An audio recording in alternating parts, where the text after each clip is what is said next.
जय हिंद फ्रेंड्स, मेरा नाम वीके। स्वागत है आपके अपने चैनल HR स्टडी पॉइंट पर। तो आज हम इस वीडियो में अगस्त महीने के पहले सप्ताह के हरियाणा करंट अफेयर्स के जितने भी महत्वपूर्ण प्रश्न बनते हैं उन सभी को करेंगे। तो यह वीडियो अब किसी ET और SSC की सब परीक्षाओं के लिए बहुत ही महत्वपूर्ण होने वाली है। तो बने रहिए हमारी वीडियो के लास्ट तक। तो चलिए शुरू करते हैं आज का वीडियो। तो सबसे पहला प्रश्न है, हरियाणा के कितने साहित्यकारों को उत्तर प्रदेश हिंदी संस्थान के वर्ष 2021 के सम्मान और पुरस्कार देने की घोषणा की गई है? तो इसका आंसर होगा 3।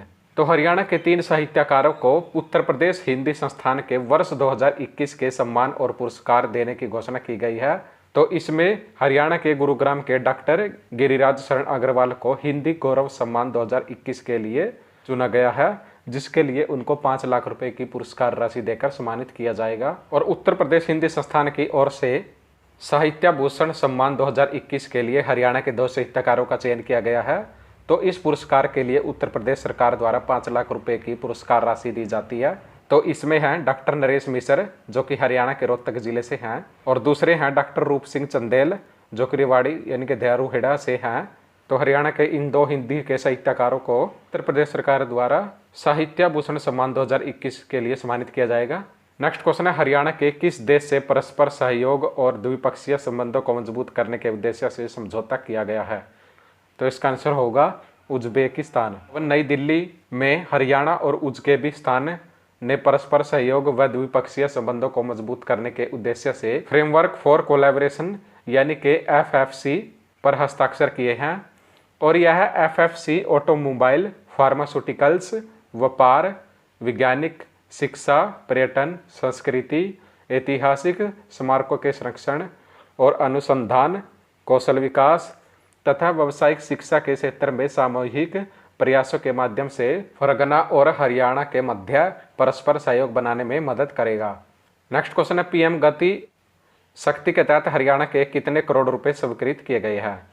तो इसका आंसर होगा 900 करोड़ रुपए। तो PM शक्ति के तहत केंद्र सरकार की ओर से हरियाणा के लिए वर्ष 2022-23 के लिए लगभग 900 करोड़ रुपए स्वीकृत किए गए हैं। और PM गति शक्ति मिशन के तहत शहरी स्थानीय निकाय, परिवहन विभाग, HSIIDC, बिजली विभाग, सड़कें, जल एवं sewerage line, high tension termination line जैसी परियोजनाओं पर काम किया जाएगा। PM गति शक्ति के तहत इंफ्रास्ट्रक्चर और कनेक्टिविटी से जुड़े विभागों को एक मंच पर लाया गया है और जियोग्राफिक इंफॉर्मेशन सिस्टम आधारित प्लानिंग, रूट प्लानिंग, मॉनिटरिंग और सैटेलाइट तस्वीरों जैसी टेक्नोलॉजी की सहायता से परियोजनाओं की रूपरेखा तैयार की जाएगी। नेक्स्ट क्वेश्चन है, हरियाणा सरकार द्वारा आर्थिक रूप से कमजोर वर्ग के बच्चों को प्राइवेट स्कूलों में दाखिला दिलवाने हेतु किस योजना की शुरुआत की गई है? तो इसका आंसर होगा चिराग योजना। तो हरियाणा सरकार द्वारा राज्य के शिक्षा विभाग में चिराग योजना की शुरुआत की गई है। तो इस योजना के तहत हरियाणा सरकार आर्थिक रूप से कमजोर वर्ग के बच्चों को प्राइवेट स्कूलों में दाखिला दिलाने हेतु आर्थिक मदद देगी। तो चिराग योजना का अर्थ है मुख्यमंत्री सम्मान शिक्षा राहत सहायता और अनुदान। अर्थात इस योजना के तहत दूसरी कक्षा से 12वीं कक्षा तक के बच्चों के लिए निजी मान्यता प्राप्त विद्यालयों में पढ़ने हेतु मुख्यमंत्री सम्मान शिक्षा राहत सहायता एवं अनुदान प्रदान करेगी। तो यह योजना हरियाणा स्कूल शिक्षा नियम 2003 के तहत 134A के अनुसार शुरू की गई थी, लेकिन नए शिक्षा सत्र में राज्य सरकार नियम 134 को खत्म करके इसकी जगह चिराग योजना को अपनाएगी। और इस योजना की पात्रता हेतु विद्यार्थी के माता पिता की वार्षिक स्थापित आय 1,80,000 रुपए से कम होनी चाहिए। नेक्स्ट क्वेश्चन है, हरियाणा सरकार द्वारा किस बैराज को पर्यटन की दृष्टि से विकसित किया जाएगा? तो इसका आंसर होगा हथनीकुंड बैराज। तो हरियाणा सरकार पर्यटन को बढ़ावा देने के लिए यमुनानगर में हिमाचल, उत्तराखंड और उत्तर प्रदेश की सीमा से सटे हथनीकुंड क्षेत्र को पर्यटन की दृष्टि से विकसित करेगी। और फ्रेंड्स, हमें जैसे पता है कि यमुनानगर हरियाणा का एकमात्र ऐसा जिला है जिसकी 3 राज्यों से सीमा लगती है, जैसे हिमाचल प्रदेश, उत्तराखंड और उत्तर प्रदेश। तो ठीक उसी प्रकार हथनीकुंड क्षेत्र को पर्यटन के रूप में विकसित करने से हरियाणा सहित हिमाचल, उत्तराखंड और उत्तर प्रदेश के पर्यटकों के लिए महत्वपूर्ण पर्यटक स्थल बन जाएगा। और यमुनानगर के हथनीकुंड बैराज को पंचकुला के मोरनी हिल्स के टिकरताल की तर्ज पर विकसित किया जाएगा। और यहाँ पर झील पर्यटकों के लिए पैराग्लाइडिंग, वाटर बोट ट्रैकिंग शुरू की जाएगी, जिससे पर्यटक बड़ी संख्या में यहाँ पर आएंगे और इसकी घोषणा हरियाणा के पर्यटन मंत्री कंवरपाल ने की है। नेक्स्ट क्वेश्चन, हरियाणा के उप मुख्यमंत्री दुष्यंत चौटाला ने जींद के चौधरी रणबीर सिंह विश्वविद्यालय को कितने करोड़ के विकास परियोजनाओं की सौगात दी है? तो इसका आंसर होगा 127 करोड़ रुपए। तो हरियाणा के उप मुख्यमंत्री दुष्यंत चौटाला ने जींद के चौधरी रणबीर सिंह विश्वविद्यालय को 127 करोड़ रुपए की विकास परियोजनाओं की सौगात दी है, जिससे चौधरी रणबीर सिंह विश्वविद्यालय के परिसर में 40 करोड़ रुपए की लागत से बने शैक्षणिक खंड का उद्घाटन किया है और 12 करोड़ रुपए की लागत से बने बहुउद्देशीय हॉल एवं योगशाला का उद्घाटन किया है और 56.5 करोड़ रुपए की लागत से बनने वाली अत्याधुनिक लाइब्रेरी का शिलान्यास किया है और 18.5 करोड़ रुपए की लागत से बनने वाले विश्राम गृह का भी शिलान्यास किया है। नेक्स्ट क्वेश्चन है, तो मोस्ट इंपोर्टेंट प्रश्न है ये, तो हरियाणा वन विभाग द्वारा जन जन में पौधारोपण की संस्कृति के संवर्धन के लिए किस केंद्र की स्थापना की जाएगी?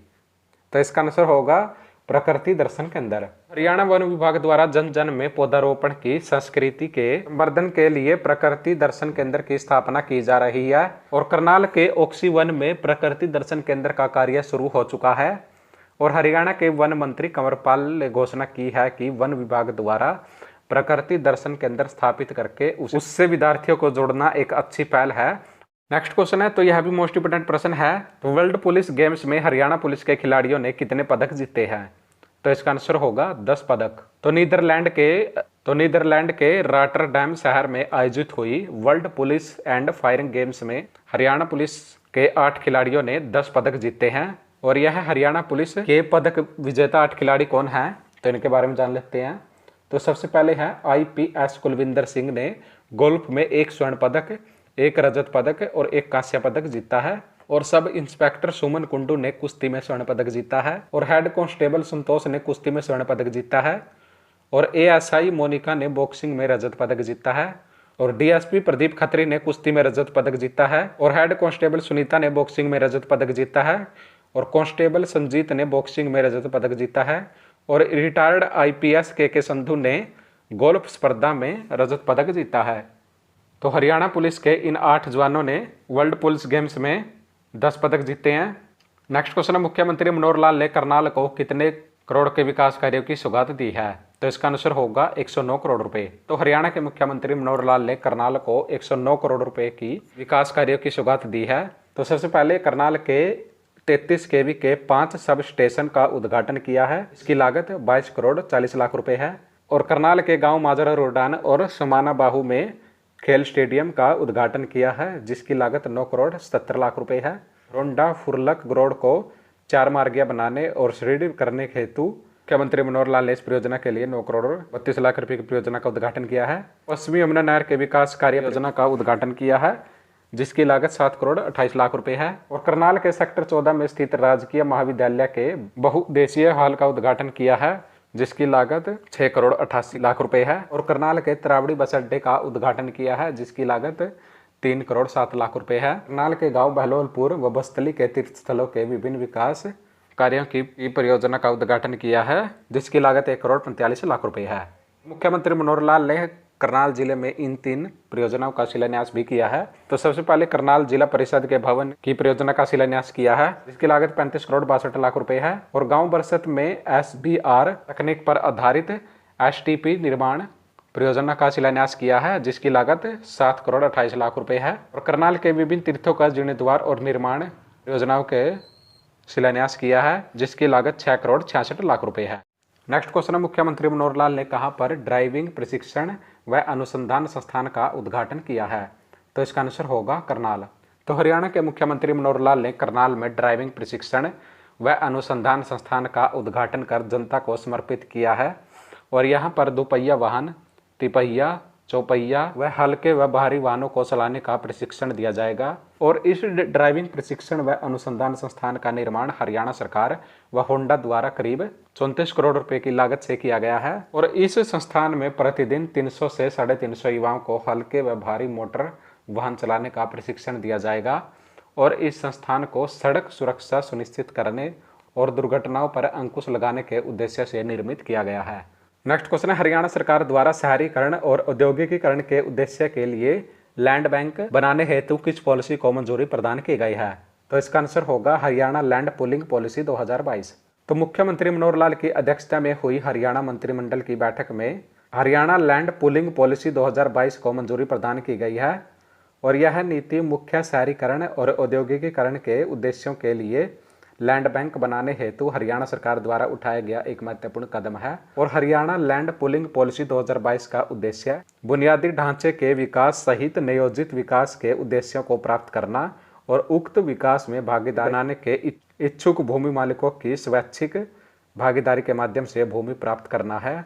तो फ्रेंड्स, ये थी आज की वीडियो और आज हमने इस वीडियो में अगस्त महीने के पहले सप्ताह के हरियाणा करंट अफेयर्स के जितने भी महत्वपूर्ण प्रश्न बनते थे उन सभी को कवर किया है। तो अगर आपको आज की वीडियो अच्छी लगी तो प्लीज़ वीडियो को लाइक करें और अगर आप हमारे चैनल पर नए हैं तो प्लीज़ चैनल को जरूर सब्सक्राइब कर लीजिए और बेल आइकन को जरूर प्रेस कर लीजिए ताकि आने वाली सब वीडियो की नोटिफिकेशन आपको समय समय पर मिलती रहे। तो चलिए फ्रेंड्स, मिलते हैं नेक्स्ट वीडियो में। जय हरियाणा, जय भारत।